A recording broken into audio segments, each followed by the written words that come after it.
most secretive fighter jet suddenly showed up in foreign air forces. What if the jet many believed would never leave China was quietly preparing for a global debut? And what if the balance of air power in the Middle East and Africa was about to change forever? Stay with me, because this story is not just about a fighter jet. It is about strategy, power, and a future that might arrive sooner than expected. When China unveiled the first technology demonstrator of its J-20 fifth-generation stealth fighter in December 2010, the aviation world was stunned.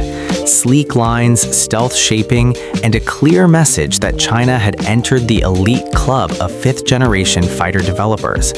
Almost immediately, analysts began asking one big question: would China ever export the J-20?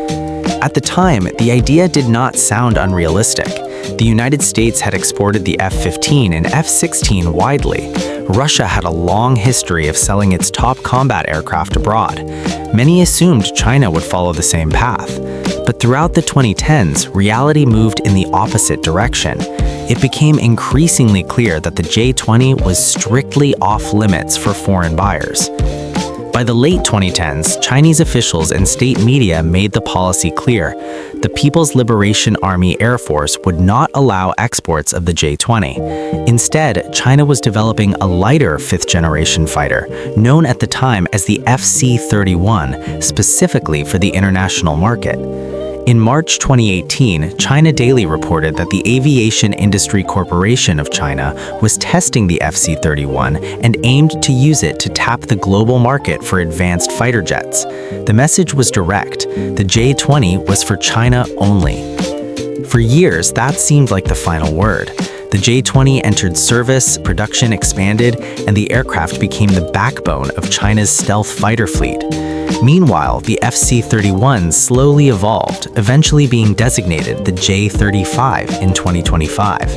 If any Chinese stealth fighter was going abroad, it would be that one. But strategic realities change, and according to leading J-20 expert Abraham Abrams, the idea of exporting the J-20 may not be as impossible as it once seemed. In his book, China's Stealth Fighter, the J-20 Mighty Dragon and the Growing Challenge to Western Air Dominance, Abrams makes a striking observation. The J-20 is the only fighter design currently in production anywhere in the world that is not offered for export. This is not because China cannot sell it, but because it does not need to. China's defense industry is far less dependent on exports than those of Russia or Western states. However, Abrams argues that this policy could shift in the 2030s. By that time, China is expected to have made serious progress on a sixth-generation successor. In fact, China revealed its first sixth-generation fighter prototypes in flight in December 2024. Once a new generation enters service, the urgency to keep older designs exclusive often fades. History supports this idea. The United States began aggressively marketing the F-15 to a wider range of customers in the 1990s after F-22 production had begun. The Soviet Union offered the MiG-25 for export once the MiG-31 was ready to take its place. Abrams suggests China could follow a similar path with the J-20 once its next-generation fighter is operational. Another factor that could make the J-20 more attractive abroad is the development of new variants. A twin-seat J-20 designed for command and control roles could appeal to air forces looking for more than a traditional dogfighter. Such a platform could act as an airborne battle manager, coordinating drones, missiles, and other aircraft. That kind of capability would be extremely attractive to certain buyers.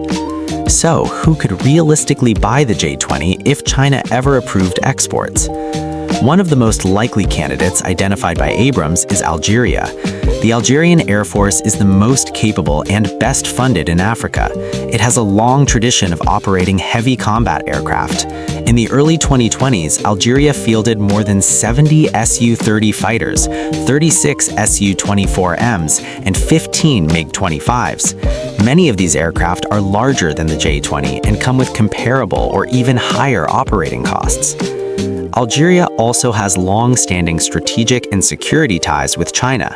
Throughout the 2010s, Chinese weapons made up a fast-growing portion of its military inventory. From a logistical and doctrinal perspective, Algeria is one of the few air forces outside major powers that could realistically absorb an aircraft like the J-20. Abrams does acknowledge one complication. Algeria since confirmed the procurement of the Russian Su-57, but even so, he argues that the J-20 could prove a more attractive option, either alongside or instead of its Russian competitor. Factors such as range, sensor fusion, and integration with modern command systems could all work in China's favor. Beyond Africa, Abrams points to the Persian Gulf as another region where the J-20 could have a major impact.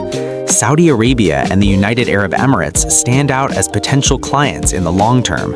For years, both countries sought access to the American F-35, only to face political and strategic roadblocks. At the same time, their ties with China have grown steadily stronger. Abrams suggests J-20 sales could symbolize the shrinking of Western influence in regions long considered part of the Western security sphere. The UAE offers a clear example. In 2022, it ordered Chinese L-15 fighter trainers. It also continued using Huawei telecommunications infrastructure despite warnings from Washington that this would effectively rule out access to the F-35. These moves signaled a willingness to accept strategic divergence from the United States. Saudi Arabia's case is even striking. The kingdom has long operated Chinese ballistic missiles. In March 2022, it opened a joint venture with China for drone production. Trade, economic cooperation, and security ties with Beijing have expanded rapidly, with China emerging as Saudi Arabia's largest trading partner. From an operational standpoint, the Royal Saudi Air Force is one of the few in the world dominated almost entirely by heavyweight fighters, primarily the F-15. As these aircraft age and with no clear Western successor available, the J-20 or the J-35 could appear as natural options in the 2030s. Still, nothing about the J-20's export future is guaranteed. China's sixth-generation programs, revealed in 2024, could accelerate faster than expected. Beijing may also decide that keeping the J-20 exclusive offers greater strategic value than any export deal ever could. There are also concerns about technology security, geopolitical backlash, and regional stability. Yet, the possibility remains. For air forces seeking a high-end, long-range stealth fighter that sits above the J-35 in capability, the J-20 could one day become an option. Not tomorrow, and maybe not even soon, but possibly within the next decade. If that happens, it won't just be another arms sale. It will be a signal that global air power politics have entered a new phase, one where China is no longer just a producer for itself, but a supplier shaping the future balance of power. Subscribe for more updates and comment below to show your opinion.